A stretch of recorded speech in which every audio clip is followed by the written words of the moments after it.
My dear students, आज हम लोग कॉरपोरेट अकाउंटेंसी में जो कि कोर पेपर 9 है, बीकॉम ऑनर्स सेमेस्टर 4 का, उस पे होल्डिंग कंपनी जो बहुत ही इम्पॉर्टेंट है, उस पे एक बहुत इम्पॉर्टेंट क्वेश्चन लेके चल रहे हैं।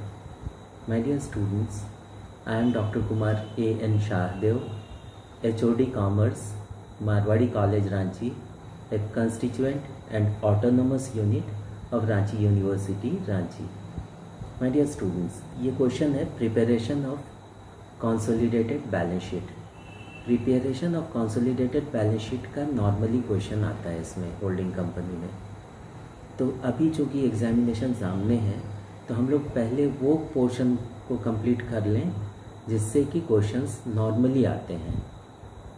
इसका क्वेश्चन है, when holding company has acquired all the shares of subsidiary company. एक बात आप ध्यान देंगे कि जब होल्डिंग कंपनी सारा शेयर्स एक्वायर कर लेता है सब्सिडियरी कंपनी का, तो उसमें माइनॉरिटी इंटरेस्ट जो होगा वो नील हो जाएगा।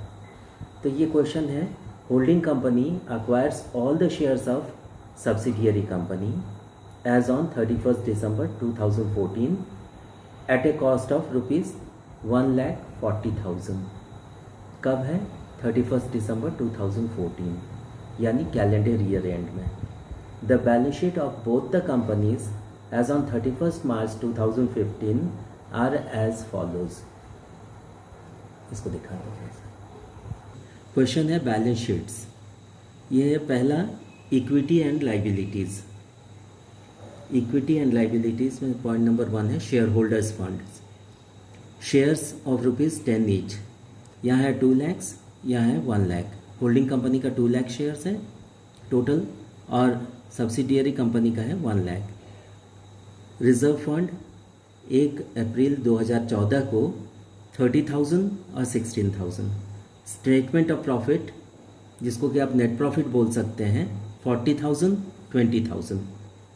और सन्ड्री लाइबिलिटीज़ में सन्ड्री क्रेडिटर्स है, होल्डिंग कंपनी का 55,000, सब्सिडियरी कंपनी का 24,000। तो इस साइड का टोटल आया 3,25,000 और 1,60,000। अब हम लोग आते हैं एसेट्स साइड में। एसेट्स साइड में पॉइंट नंबर 1 है नॉन करेंट एसेट्स। ये हुआ फिक्स्ड एसेट्स। इसमें लैंड एंड बिल्डिंग है, होल्डिंग कंपनी का 60,000 और सब्सिडियरी का 50,000। और प्लांट या प्लांट एंड मशीनरी जिसको आप बोलते हैं, 50,000 होल्डिंग कंपनी का, सब्सिडियरी कंपनी का 34,000। अब आता है नॉन करेंट एसेट्स। ये हो गया investments in shares of S limited, मतलब subsidiary limited, 14,000 shares of ₹10 each. ये हो गया 1,40,000।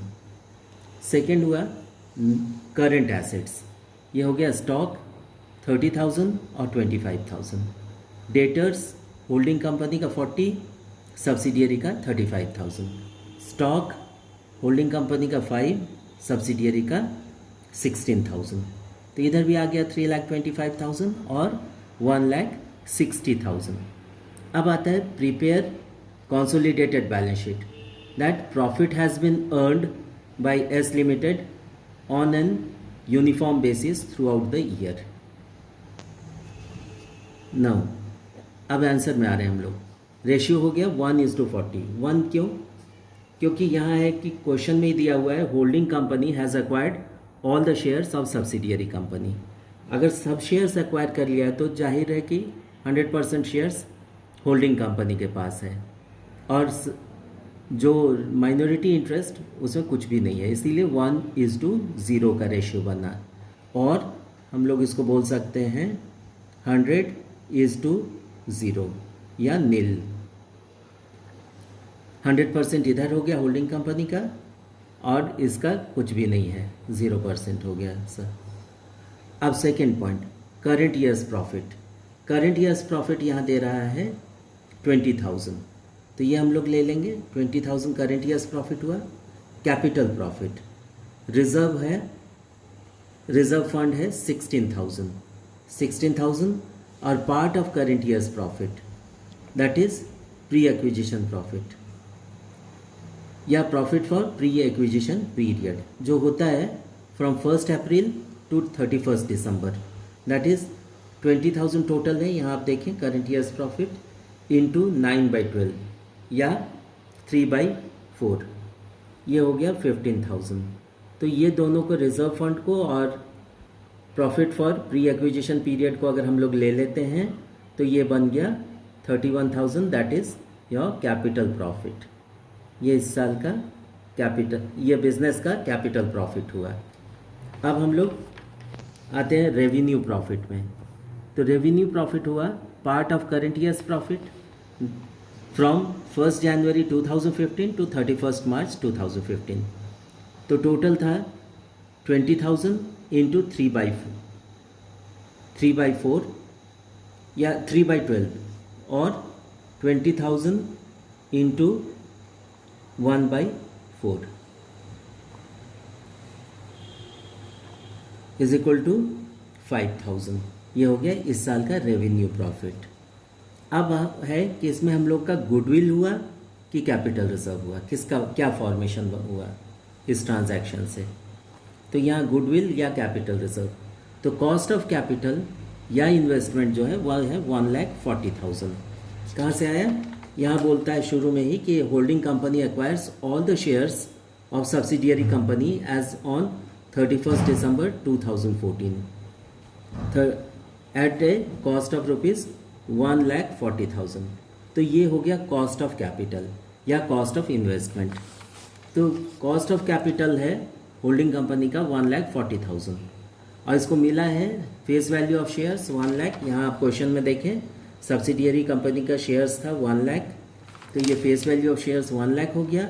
और कैपिटल प्रॉफिट यहाँ रिजर्व फंड इस साल का 16,000 यहाँ पे, और part of current year's profit या profit for pre acquisition period, तो ये 9 महीना का हो गया आउट ऑफ 20,000।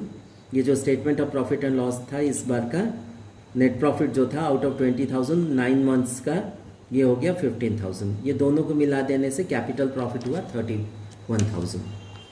तो कैपिटल प्रॉफिट हम लोग लिए 31,000, face value of shares 1 lakh, तो 1,31,000 का मिला है हम लोगों को और देना पड़ा है 1,40,000। तो इसलिए ये डिफरेंस जो है 9,000 रुपया जो अधिक दिया गया जितना मिला है उससे, that is your goodwill for the year. ये गुडविल हो गया बिजनेस का। अब है माइनॉरिटी इंटरेस्ट। तो शुरू में ही हम लोग बोले कि चूँकि होल्डिंग कंपनी 100% शेयर्स एक्वायर कर लिया, इसलिए माइनॉरिटी इंटरेस्ट इस क्वेश्चन में नील हो जा रहा है। और लास्ट है कंसोलिडेटेड प्रॉफिट्स। तो प्रॉफिट ऑफ होल्डिंग कंपनी हुआ 40,000। यहाँ आप देखें statement of profit and loss या नेट प्रॉफिट होल्डिंग कंपनी का हो गया 40,000। तो प्रॉफिट ऑफ होल्डिंग कंपनी 40,000 और रेवेन्यू प्रॉफिट इस साल का ये है 5,000, तो टोटल हो गया 45,000। ये हो गया कंसोलिडेटेड प्रॉफिट। अब हम लोग इसके बेसिस पे कंसोलिडेटेड बैलेंस शीट तैयार करेंगे। तो कंसोलिडेटेड बैलेंस शीट हम लोगों का हो गया of holding company and subsidiary company limited as on 31 March 2015।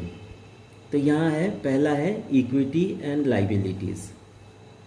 इससे पहला है share holders funds. Share holders funds कितना है यहाँ आप देखें, share holders funds shares of rupees 10 each, या आप बोल सकते हैं 20,000 शेयर्स ऑफ रुपीज़ 10 ईच, ये 2 लाख रुपया हो गया। तो शेयर होल्डर्स फंड्स हो गया 20,000 shares of rupees 10 each, 2 lakh रुपया। सेकेंड है reserve and surplus. Reserve and surplus में रिजर्व फंड है, यहाँ क्वेश्चन में देखें 30,000, तो रिजर्व फंड 30,000 हो गया। और कंसोलिडेटेड प्रॉफिट्स जो हम लोग कैलकुलेट किए हैं ये है 45,000, तो दिस कम्स 45,000। सेकेंड है करेंट लाइबिलिटीज़। क्वेश्चन में आप देखें करेंट लाइबिलिटीज़ जो है ये सन्ड्री क्रेडिटर्स हुआ। करेंट लाइबिलिटीज़ में सन्ड्री क्रेडिटर्स, सन्ड्री क्रेडिटर्स हुआ होल्डिंग कंपनी का 55,000 और सब्सिडियरी कंपनी का 24,000। कहाँ से आया? यहाँ से आया सन्ड्री क्रेडिटर्स। बैलेंस शीट में जो क्वेश्चन में दिया हुआ है 55,000 प्लस 24,000, तो ये हो गया टोटल 79,000।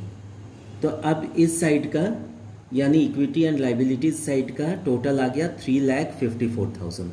अब हम लोग चेक कर लेते हैं एसेट साइड को। एसेट साइड में पहला है नॉन करेंट एसेट्स यानी फिक्स्ड एसेट्स।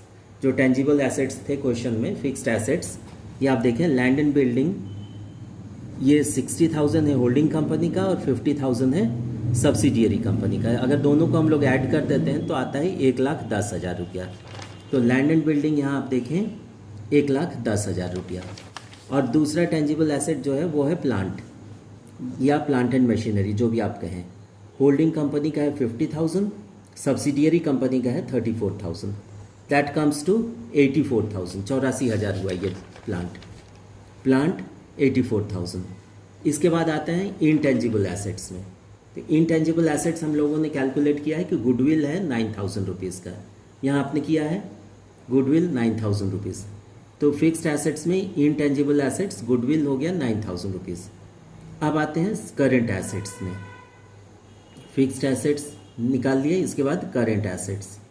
करेंट एसेट्स में क्वेश्चन में आप देखें यहाँ पे है करेंट एसेट्स में स्टॉक है। करेंट एसेट्स में हम लोग देख रहे हैं क्वेश्चन में स्टॉक है 30,000 होल्डिंग कंपनी का और 25,000 है सब्सिडियरी कंपनी का। तो इसको अगर ऐड कर देते हैं 30 + 25, ये हो गया 55,000 स्टॉक। यहाँ देखिए आप स्टॉक 55,000। यहाँ पे स्टूडेंट्स को एक चीज़ ध्यान में रखना चाहिए, दिमाग में रखना चाहिए, किसी क्वेश्चन में ये स्टॉक होगा, किसी क्वेश्चन में क्लोजिंग स्टॉक होगा, किसी क्वेश्चन में स्टॉक इन ट्रेड होगा, किसी क्वेश्चन में इन्वेंट्रीज होगा, किसी क्वेश्चन में स्टोर्स होगा। ये एक ही चीज़ है, ये सब एक ही चीज़ है। इसके बाद आता है डेटर्स होल्डिंग कंपनी का है 40,000 और सब्सिडियरी कंपनी का है 35,000। That comes to 75,000। दोनों को अगर जोड़ देते हैं हम लोग तो ये हो जाता है 75,000। अब यहाँ एक बात ध्यान देंगे स्टूडेंट्स कि डेटर्स हो सकता है ये क्वेश्चन में, बुक डेट्स हो सकता है, गुड डेट्स हो सकता है, ट्रेड रिसीवेबल्स हो सकता है, बिल्स रिसीवेबल हो सकता है, अकाउंट रिसीवेबल्स हो सकता है। ये सब एक ही चीज़ है, सब डेटर्स का ही रूप है। तो ये हुआ 75,000। और इसके बाद इंटेंजिबल एसेट में लास्ट है, करेंट एसेट्स में लास्ट है बैंक। ये हो गया होल्डिंग कंपनी का 5,000 और सब्सिडियरी कंपनी का 16,000। तो टोटल होता है 21,000। तो बैंक हो गया 21,000। ये किसी क्वेश्चन में बैंक रहेगा, कहीं पे कैश एट बैंक रहेगा, ये 21,000 हुआ। तो इसको सबको टोटल कर देते हैं तो 3,54,000। सो माय डियर स्टूडेंट्स, यही होता है कंसोलिडेटेड बैलेंस शीट।